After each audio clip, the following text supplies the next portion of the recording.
Hey, I'm so glad that you're here with yourself for a moment of reflection, slowing down, and inspiration. I'm Jorma, and welcome to JORMAZIN.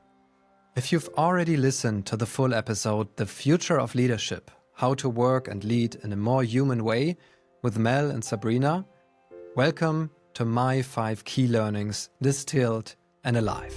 And if you haven't heard of it yet, this is your invitation to dive in.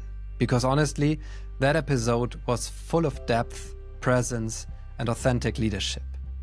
Let's begin. My essential number 1. Agility starts in the body, not in a framework. We often talk about agility as a method or as a toolbox that you can use when you have complex problem situations, a mindset or strategy.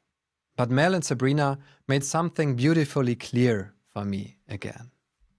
Agility begins in the human being and is felt through the body. It's not about how many agile tools you use or know, but rather how present you are, how regulated your nervous system is, how deeply you can feel yourself, especially in change. So here's what you can do. Start your day with a body check-in. For me, that might be a gentle movement, conscious breathing, or a short journaling moment. Or simply pausing for a moment to listen. What does your body need right now? And here's a question for you. How do you notice today whether you're truly with yourself or just performing? My essential number 2. Feel first, then lead. Leadership without self-connection easily turns into surface-level performing. But real impact begins where you're in resonance with yourself. And from there, connect to others. Mel said it beautifully. Leadership doesn't start on the outside.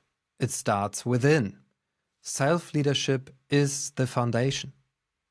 And you can try this. Ask yourself regularly, what's triggering me right now? And what is that trying to show me? Pause more often. Give your reaction space before you act. And here's a question for you. Which emotions do you still hold back at work? And why? To show up fully human. My essential number 3. Listening is the fastest way to true connection. People do not just want to be heard. They want to be understood. Listening isn't waiting for you to turn to speak. Listening is awareness, presence, and body language. Mel and Sabrina create spaces where real listening comes alive again. So you can try this. In your next conversation, say nothing for 3 minutes. Just listen. And afterwards ask yourself, what did I truly notice beyond the words? What did I observe? What did I hear? And also try to say it in your own words and reflect. You can take this as a reflection. When was the last time you truly felt heard? And what made it different? My essential number 4. Culture is also created through language and through you. Culture change doesn't just start at the top. It starts with you. Organizations are living systems, and you're a part of them.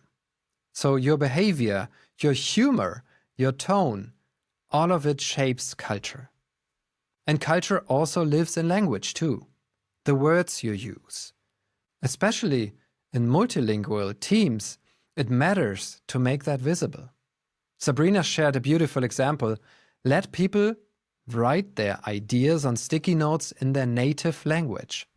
Real thinking often starts there. Translation can come later. Be the cultural translator in your team. Talk openly about rituals, codes, misunderstandings, and the things that often remain unspoken. Take this as a reflection. What unspoken rules shape your team? And how do you contribute to them? And my essential number 5. Slow down. See clearer. True clarity rarely happens in the rush. It arises in stillness, in pausing, in the space between words. And one quote from the episode hits me deeply. Wait, why am I talking? That moment of stopping and asking yourself, am I speaking because it needs to be said or just to fill the space? Especially in multilingual, remote, or fast-paced settings, what helps is slowing down, conscious pacing, fewer words, more meaning. What you can do is build real pauses into your meetings. Create moments of silence where no agenda is running, but space is being held. Space for what wants to emerge. So as a reflection, ask yourself, how often do you fill silence with words? And what happens when you don't? And if you want, take a pause with me now and just breathe. Breathe in deeply.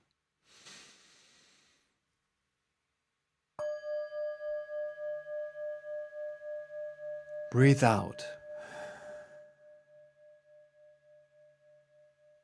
Breathe in again.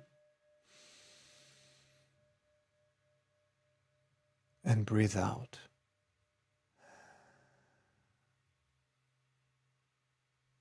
Take a conscious pause from time to time and breathe. If you felt while listening, yes, I want to hear myself more often again, or I need a space like that for me, reach out to me. In my coaching, that's exactly what you'll find. A place where you can truly listen to yourself again. Where your pause becomes your next pulse. And you have the chance to go from pause to purpose. You find the link to my chemistry call in the show notes. I can't wait to meet you there. Thank you for being here today. Follow the podcast and share this episode with someone who might need it. And I'll see you in the next one. You're amazing.